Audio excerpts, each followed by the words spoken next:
2-3 दिन खोजने के बाद कि आज मैं किस टॉपिक पर वीडियो बनाऊं, तो इतने दिन बाद मुझे एक टॉपिक मिला। दोस्तों, आप सबको ये नहीं लगता कि जो पढ़ने लिखने वाली चीज़ें हैं उनमें how to enhance our memory जैसी चीज़ें भी कुछ सिखानी चाहिए। तो बस मुझे एक नया टॉपिक मिल गया और मैं लग गया अपनी रिसर्च में। फिर मुझे पता चला, आपको याद है हमारे इंडिया में पहले गुरुकुल हुआ करते थे जिसमें हमारे धरोहर वेदों के बारे में पढ़ाया जाता था, जिसमें 1600 पन्नों को हमारे गुरु बिना लिखे याद कराते थे। आपको याद है स्वामी विवेकानंद के बारे में? वे लाइब्रेरी से 6 किताबें पढ़ने के लिए ले गए। फिर कुछ समय बाद जब स्वामी विवेकानंद जी उन किताबों को लौटाने आए तो लाइब्रेरियन ने उनसे पूछा, इतनी जल्दी आपने सारी किताबें पढ़ डाली? तो स्वामी विवेकानंद जी बोले हाँ। तो लाइब्रेरियन को उनके ऊपर विश्वास ही नहीं हुआ, तो उसने विवेकानंद जी की परीक्षा लेनी चाहिए।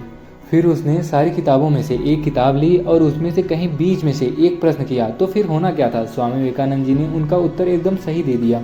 और उन्होंने ये भी बताया कि आपने किस बुक से किस पेज से ये सवाल किया है। ये देखकर लाइब्रेरियन चकित रह गया। इससे हमें एक बात तो एकदम क्लियर हो जाती है कि हमारे माइंड के पास एबिलिटी तो है मल्टीपल थिंग्स एफिशिएंट वे में याद करने की, लेकिन आज के समय में हम वो टेक्निक पीछे छोड़ आए हैं जो लोग पुराने समय में यूज किया करते थे। पुराने समय के लोगों के पास ऐसी कौन सी टेक्निक थी जो हम तक नहीं पहुंच पाई है। तो इसकी खोज में मुझे जो सारी चीज़ें मिली मैं वो आपको इस वीडियो में बताने वाला हूँ। तो आप देख रहे हैं great enlightener, so let's go on the video. आपको पता है ये वेद ह्यूमन बींग्स का ओल्डेस्ट लिटरेचर है। ये एग्जिस्ट तो बहुत समय पहले से करता था, लेकिन इसे लिखा गया 2500 साल के बाद। तो ये 2500 साल तक हमारे पूर्वजों ने इतनी ह्यूज अमाउंट ऑफ नॉलेज को अपने माइंड में स्टोर कैसे किया और उसे हम तक कैसे पहुंचाया, वो भी बिना किसी छोटी मिस्टेक के। क्योंकि एक श्लोक में अगर हल्की सी भी मिस्टेक हुई तो पूरे श्लोक का अर्थ बदल जाता है, या कहें तो अर्थ का अनर्थ हो जाता है। तो इतने समय तक उन्होंने अपने ह्यूज नॉलेज को याद कैसे किया? जब मैं इसका आंसर ढूंढा तो इससे हमें कई सारी टेक्निक पता चली जो हम आज के समय में बिल्कुल लागू कर सकते हैं। तो पहली टेक्निक थी अवधाना। उस समय की सबसे इम्पॉर्टेंट और सबसे कॉमन प्रैक्टिस, जिसे उस समय के ज़्यादातर लोगों द्वारा फॉलो किया जाता था, जिसे आर्ट ऑफ कंसंट्रेशन भी कहा जाता था। अवधाना एक संस्कृत वर्ड है जिसका मतलब है to direct the mind. Through Avadhana people use to gain mastery of multiple concentration. The practice was basically use to increase the memory span of attention and make Avadhanis conscious of things at the same time. Avadhana के माध्यम से लोग कई सारी विधियों में एकाग्रता में निपुणता हासिल करते हैं। ये प्रैक्टिस का उद्देश्य ये था कि अवधानियों को एक ही समय में कई सारी चीज़ों पर ध्यान लगाने को बोला जाता था, जिससे उनका माइंड पावर बहुत पावरफुल था। जैसे अगर एक अवधानी को कुछ लिखने को होता था तो उसे एक मैथमेटिकल पजल सॉल्व करने पड़ते थे, और ये सब उसे अपने मन में एक मंत्र का सही जॉब करते करते करना पड़ता था। और इतना ही नहीं, इन सब चीज़ों के दौरान एक बेल बजाई जाती थी और उन्हें अपने काम के दौरान ये भी गिन के बताना होता था कि ये बेल कितनी बार बजाई गई है। या फिर एक तरह से और ये प्रैक्टिस कराई जाती थी। वे लोग जब अपने टास्क के दौरान जो मंत्र पढ़ते थे तो उनमें से कुछ ऐसे शब्द दिए जाते थे जिन्हें उन्हें स्किप करके पढ़ना होता था, वो भी एक फिक्स किए गए टाइम में। अगर आपको ये सब इम्पॉसिबल लग रहा है तो आपके नॉलेज के लिए बता दूं, आज भी मॉडर्न डे अवधाना की साउथ में बहुत सी जगहों पर प्रैक्टिस कराई जाती है, जैसे उनमें से एक बेंगलोर भी है। So in this practice basically they use to and train their mind. इस तरीके से लोगों को एक फ़ायदा ये होता था कि उन्हें वेदों में हजारों की संख्या में लिखे गए श्लोक आसानी से याद हो जाते थे, क्योंकि उन्होंने उस टेंडेंसी से अपने ब्रेन को ये एक्टिविटी से ट्रेन किया होता था। अब बात करें आज के समय में, तो आज के समय में हम एक गलती करते हैं। हम सब अपनी मेमोरी इन्हेंस करना एक शॉर्ट टर्म प्रोसेस समझते हैं, जैसे मैथ के सारे फार्मूले याद हो जाए वो भी बस एग्जाम तक, या फिजिक्स केमिस्ट्री और बायो के सारे कॉन्सेप्ट समझ में आ जाएं वो भी बस खाली एग्जाम तक। लेकिन ये सही मायने में ऐसा नहीं है। हमारी मेमोरी को इन्हेंस करना एक वेरी लॉन्ग प्रोसेस है। और ऐसा आप कैसे कर सकते हैं? By learning new thing. जैसे अभी आप स्टूडेंट हैं तो आपको पढ़ाई तो करनी ही है, लेकिन उसके साथ साथ आपको नई चीज़ें भी सीखनी है, जैसे learn a musical instrument, learn a mindful game, जैसे पजल, चेस या कोई भी ऐसा गेम जिसे आप सोच कर खेलें, मतलब आपके माइंड पर जोर पड़े।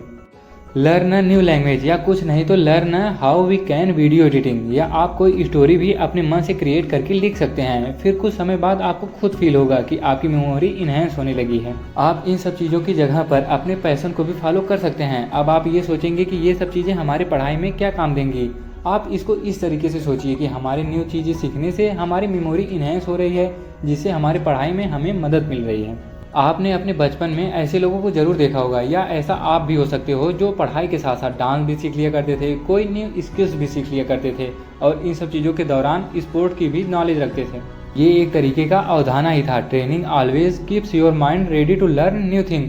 और इसका बेनिफिट क्या होगा कि आपको चीज़ें याद रहने लगेंगी, एक्स्ट्रा एफर्ट नहीं लगाना पड़ेगा। आप जो भी चीज़ें याद करेंगे वो सब लॉन्ग टर्म के लिए आपके माइंड में रहेंगी। क्या आपने कभी इस चीज़ के बारे में सोचा है, आपको किसी भी मूवी की स्टोरी बड़ी जल्दी याद हो जाती है, कोई भी सॉन्ग बड़ी जल्दी याद हो जाता है। ऐसा क्यों? क्योंकि आप इन सब चीज़ों को बड़े ध्यान से और बड़े कंसंट्रेशन के साथ सुनते हो। और आजकल यूट्यूब पे भी शॉर्ट्स चल गया है, जिसकी वजह से आप इन सब चीज़ों का रिवीजन भी कर लेते हो। और हम ध्यान से देखेंगे तो यहीं से हमारे एक वेद की और एक प्रैक्टिस का भी पता चलता है, श्रुति और स्मृति। जिनको नहीं पता उन्हें बता दूं, श्रुति का मतलब होता है जो हम सुनते हैं, स्मृति का मतलब होता है जो हम याद रखते हैं। आप देखेंगे कि पुराने समय में जब सब लोग मंत्र पढ़ते थे तो वे लोग मंत्र पढ़ने के दौरान अपने हैंड और हेड को अपने मंत्र के हिसाब से उपयोग भी करते थे।